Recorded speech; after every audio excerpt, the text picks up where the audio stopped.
बिस्मिल्लाहिर्रहमानिर्रहीम अस्सलामुअलैकुम। Welcome to निकी कुड़ी किचन। जी आया नू खुशामदीद। उम्मीद है आप लोग सब खैरियत से होंगे, खुश रहें, आबाद रहें, जहाँ भी रहें हंसते रहो बसते रहो और इसी तरह देखते रहें रेगुलर निकी कुड़ी किचन। तो नाज़रीन, आज मैं आप लोगों के लिए लेके आई हूँ बहुत ही मज़ेदार सी, बहुत ही जायकेदार मटर पुलाव। तो हमने थोड़ा नाज़रीन मटर का सीज़न जो है वो आ चुका है, तो क्यों ना आज आपके साथ मटर पुलाव की रेसिपी जो है वो शेयर की जाए। और जी मटर आ चुके हैं मार्केट में, लेकिन अभी बहुत ही महंगे मिल रहे हैं, तकरीबन 400 रुपए में किलो मिल रहे हैं। साथ में हमने बनाना है रायता। तो रेसिपी को स्टार्ट कर लेते हैं। एक कटोरी चावल हमने ले ली है जी, सुपर बासमती के चावल। और यहाँ पे एक कटोरी जो है वो हम लेंगे मटर, और अच्छी तरह से ये मटर वाला जो कटोरा है ये भर जाएगा। अभी हम निकाल रहे हैं। तो इस तरह से जी हमने प्याज काट लिया है और फिर हमने इसमें ऑयल ऐड कर दिया है। बिल्कुल रवायती और आसान सा जो तरीका है हमारा तड़के का, वो तैयार कर लेंगे। तो अब जी कलर जो है वो चेंज हो चुका है, ब्राउन कलर इसका आ चुका है, और हम लगाएंगे पानी के साथ इसमें हल्का सा तड़का। और इस तरह से आपने कर लेना है, और फिर जल्दी से इसका जो ढक्कन है वो उठा लेना है, ताकि आपके जो चावलों का कलर है वो डार्क ब्राउन या ब्लैक ना निकल आए। तो इस तरह से फिर हमने जी टमाटर जो है वो ऐड कर दिए हैं। अभी हमने और कोई भी जो मसाला जात हैं वो ऐड नहीं करने, टमाटर ऐड कर दिए। उसके बाद जी हमने मटर जो है वो ऐड कर दिए हैं। नाज़रीन, जितने ज्यादा मटर होंगे उतना ही अच्छा और मजे का और जायकेदार आपका पुलाव जो है वो बनेगा। तो इस तरह से हमने मटर ऐड कर लिए हैं, और जी अब हम इसके ऊपर दे देंगे प्लेट, और 2 से 3 मिनट के लिए इनको पकने देंगे ताकि ये नरम हो जाए। और आपने जो फ्लेम है वो बिल्कुल मीडियम रखना है। तो 2 मिनट के बाद नाज़रीन हमने प्लेट उठा ली है, और देखें माशाल्लाह से इनका कलर जो है वो कितना ही अच्छा लग रहा है। उसके बाद हमने इसमें ऐड कर दिया है कुटा हुआ अदरक फ्रेश और हरी मिर्चें। साथ में हमने जी इसमें डाल दिया है नमक, और इस तरह से आपने तमाम इंग्रेडिएंट्स जो है वो अब डालना स्टार्ट कर देने हैं। यहाँ पे हमने हल्दी जो है वो ऐड कर दी है, और 1 चम्मच हमने लाल मिर्च का ऐड कर दिया है, और साथ में हम जी दड़ा मिर्च जो है वो ऐड कर चुके हैं। तो इसके बाद जी आप ऐड करेंगे इसमें गरम मसाला, वो जरूरी है, और उसके बिना तो आपके पुलाव की जो खुशबू है, जो जायका है, जो टेस्ट है, वो तो आना ही नहीं। तो इस तरह से ये देखिए माशाल्लाह से मटर हमारे नरम हो चुके हैं और ये पक रहे हैं। तो अब हम जी यहाँ पे गरम मसाला जो है वो ऐड करने जा रहे हैं। तो आपने भी नाज़रीन मटर पुलाव जरूर ट्राई करना है। सीजन आ चुका है मटरों का, तो अब हर दूसरे दिन मटर ही बनेंगे, लेकिन ये तब आएगी बहार मटरों की जब ये सस्ते हो जाएंगे। तो अभी तो आप इनको कभी कभार या हफ्ते में एक बार जरूर बना लीजिएगा। और ये अब मसाले तमाम मिक्स हो चुके हैं, तो अब हम इनको पानी जो है वो लगा देते हैं। मटरों की आपने बुनाई कर लेनी अच्छी से। उसके बाद फिर आपने जितने चावल लेने हैं उनसे डबल जो है वो पानी लगा देना है, और फिर उसको बॉयल आने तक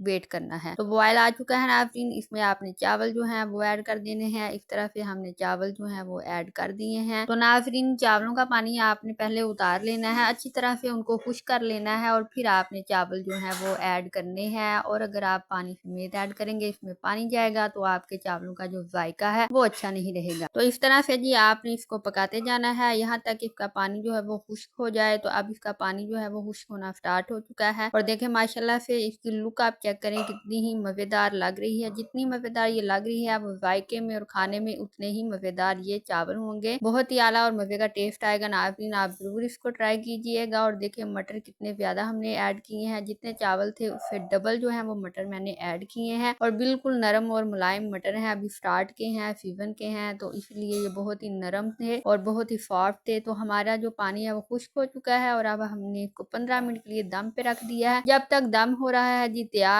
तो हम बना लेते हैं मजेदार सा रायता। हमने ले ली है 1 पाव दही, और अच्छी तरह से आपने इसको फेंट लेना है इस तरह से। और यहाँ पे मैंने प्याज काट के रखा है, टमाटर काटा है बारीक सा, और साथ में मैंने जी पुदीना और हरा धनिया जो है वो मिक्स करके काट के रखा है। नाज़रीन, हरा धनिया और पुदीना जो है उसकी खुशबू के साथ आपका जो रायता है जो आप तैयार करने लगे हैं बहुत ही जायकेदार होगा। और जी इस तरह से आपने तमाम चीजें जो है वो ऐड कर देनी है, और एक छोटी सी हरी हरी मिर्च जो है उसको बारीक सा काट के वो भी इसमें ऐड कर देनी है। तो इस तरह से तमाम चीजें आपने दही में मिक्स कर लेनी है, और उसमें हस्बे जरूरत आपने नमक जो है वो ऐड करना है, और साथ में आपने जी इसमें काली मिर्च जो है वो ऐड कर देनी है। बस काली मिर्च और जी इसमें नमक ही ऐड होगा, बाकी जो तमाम चीजें थी वो मैंने आपको बता दी हैं। और इस तरह से मजेदार सा रायता जो है वो तैयार हो जाएगा। और यहाँ पे हमारा जो पुलाव है वो पक के तैयार हो चुका है, और 15 मिनट के बाद हमने इसको दम से उतार लिया है। तो देखें जी माशाल्लाह से कितना ही प्यारा इसका कलर आया है, तो नाजरीन, जब आप चावल बनाते हैं तो उसमें अगर आप थोड़ी सी हल्दी जो है वो ऐड कर दें तो चावलों का जो कलर है वो बहुत ही अच्छा आता है। कुछ लोग जो हैं वो जी चावलों में हल्दी जो है वो इस्तेमाल नहीं करते, तो आप भी जरूर इस्तेमाल कीजिएगा, बहुत अच्छा कलर आता है इसका और जायका भी अच्छा होता है। और ये हमने साथ में बना ली हैं जी पकोड़े। और अगर आपको पकोड़ों की रेसिपी चाहिए तो निकी कुड़ी के किचन पे जाएं, मजेदार से पकोड़ों की रेसिपी वहाँ पे मौजूद है। और जी चैनल पे नए हैं तो चैनल को सब्सक्राइब कर दें, वीडियो पसंद आई है तो वीडियो को लाइक कर दें और जी बेल आइकन को प्रेस करना मत भूलिएगा। इस तरह से मजेदार सा क्रंची सा पकोड़ा तोड़ के आपने जी ऊपर डालना है इस तरह से रायता। और जी अगर फर्स्ट टाइम आपने मटर बनाए हैं तो फिर आपने कहना है जी पुराना मुंह और नई सब्जी और फिर बिस्मिल्लाह पढ़ के तो आपने खाना जो है वो नोश फरमा लेना है। तो ये एक पंजाबी का फार्मूला है, कहावत है, एक रिवायत है, तो जरूर ये बोलिएगा। और जी मुझे दें इजाजत। उम्मीद है आज आपने बहुत इंजॉय किया होगा इस रेसिपी को और जाते जाते चैनल को जरूर सब्सक्राइब कीजिएगा। अल्लाह हाफिज।